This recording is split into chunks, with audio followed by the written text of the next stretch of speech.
Hey guys, how you doing there? Just wanted to give everybody that's been asking me questions a quick little tour here.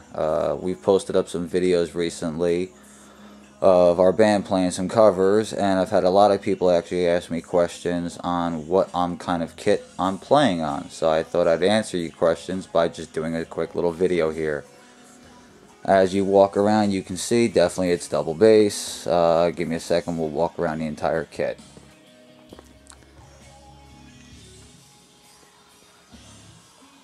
That just gives you the idea of how large this is. As far as kit itself, I'll go a little bit into detail here for you guys who are really into drum kits. As far as the front heads, as you saw, they are Tama logoed. Reason being for that is because this started out as a Tama kit. This has actually been a complete custom hybrid now. The shells have all been replaced. The only thing that's actually Tama on here is basically the hardware. All the rims, hoops, mounts, things like that have been reused. All the shells are actually Keller VSS true maple shells. I'll walk back around here and give you an idea of what's here. I'll start at the smallest first. We have a 10" by 10" tom. Then we move to a 12 by 10" deep. Next one is a 12 by 12. And the following is a 13 by 13. Flr Toms are, let's see, this one is a 15 by 15.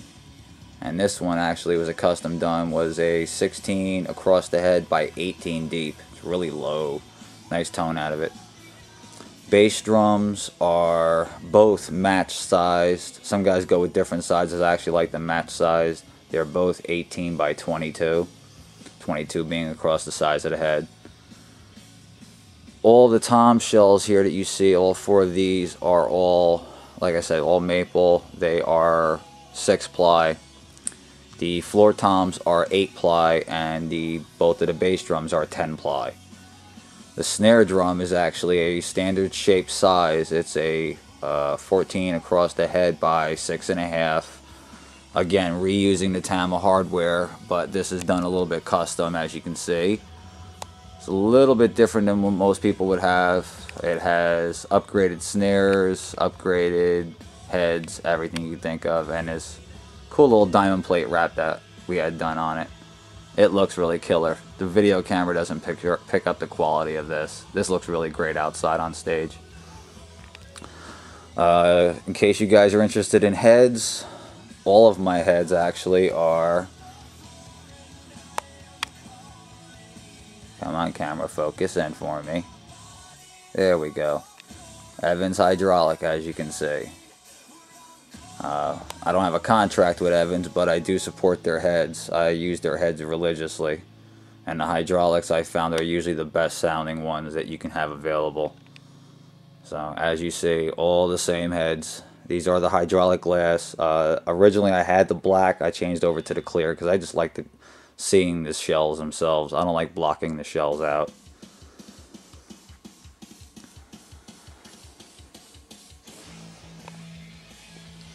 I've seen a lot of guys that say, well, why don't you go with a drum rack? Well, you know what? When you want this kind of set up and you have a fixed rack, it gets hard to move the booms forward and back in different angles. This actually, using stands actually works out better for me. Especially because this kit does get used, for live play on stage. So, that being said, you don't always want to be fixed to where the rack brings you. Sometimes this whole kit will be used. Sometimes I only bring a 5 or a 6 piece, depending on the size of the place we're playing.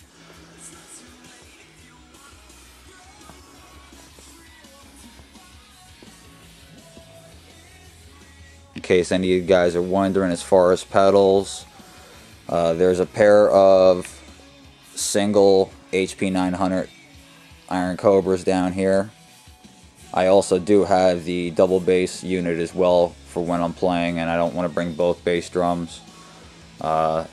Also the heads, these are also 22-inch Evans hydraulic glass.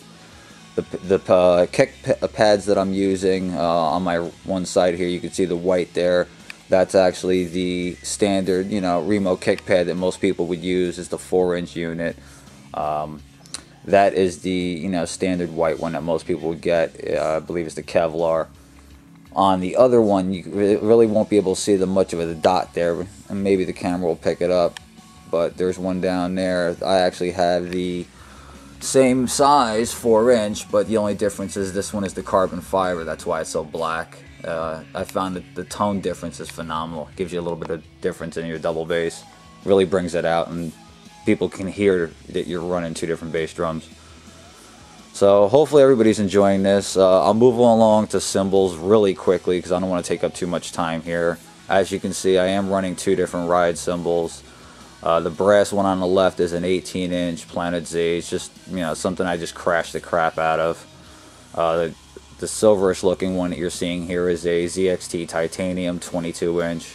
Sounds nice and great. Some guys don't like the ZXT lineup, but I found for metal and rock music, it provides a good tone to it.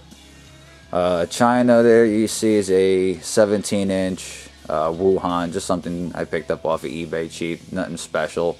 Nice low thrashy sound.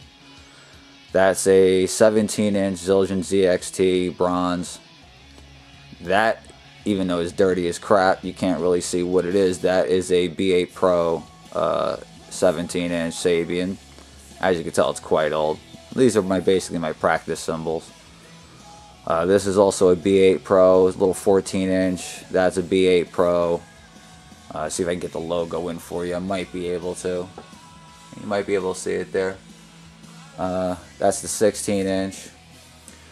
This is an A Custom Zildjian 14-inch. And then, just like I have the 22-inch ride here, this is the matching 16-inch ZXT titanium crash. And I also have the same setup for the hats, 14-inch titaniums. I like the titaniums because they give you a nice high-pitched tone. Very bright and very warm. This is a little custom, little 10-inch, you know, splash that I basically made. And the last little thing that's really small is my little effects bell, a little inverted ZilBell 4-inch. Nothing special, but nice high pitch, good for effects. And that pretty much gives you a quick idea of what everything is. I got to tear everything down now because we're gonna be getting ready to play in Salisbury real soon, so I figured I'd do this really quickly before I rip it all apart. Hope you had fun watching everything and enjoyed everything, and if you have any questions, feel free to comment, and I'll answer them as you request them. Alright? Have a good one. Thanks.